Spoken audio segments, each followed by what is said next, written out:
Саламатсыңарбы? Бүгүнкү темабыз план жана картанын айырмасы жана алардын мааниси. Бул жердин анча чоң эмес бөлүгүнүн планы. Ал эми бул жердин картасы.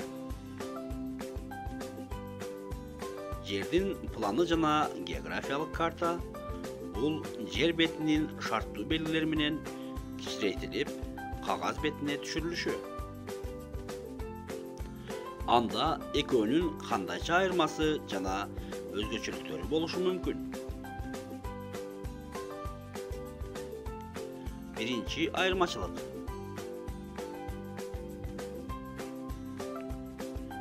Планда анча чоң эмес аянтчалар түшүрүлөт.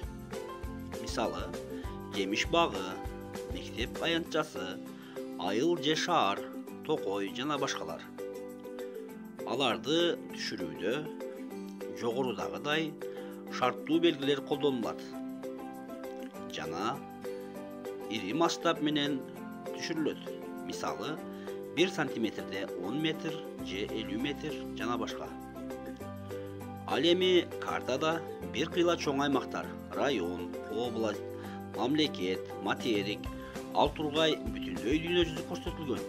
Ошондуктан карта майда масштаб менен түшүрүлөт. 1 сантиметрде 1 километр, 5 километр, 10 километр жана башка. Экинчи айырмачылык. Планды түзгөн кезде жердин бетинин шар сымалдуулугу эске алынбайт.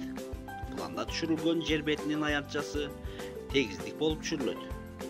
Карта түзгөн кезде жер бетинин ийилиши дайыма эске алынат.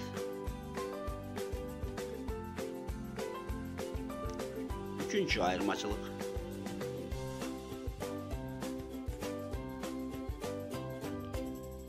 Картада меридиан жана параллель сызыктары берилет. Ал эми планда алар болбойт. Планда түндүк багыт анын жогору жагы, төмөн жагы түштүк, оң жагы чыгыш, сол жагы батыш болуп эсептелет.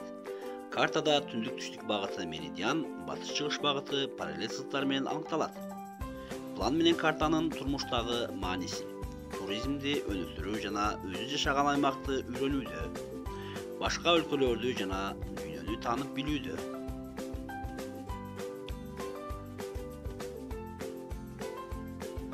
Шаарлардын планын түзүүдө,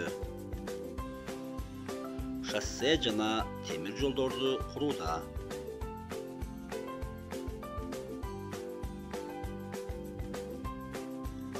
көчөлөргө электр линиясын, суу түтүктөрүн жана канализация курууда, өрт өчүрүү кызматкерлерине жана башкаларга план жана карталар эң зарыл.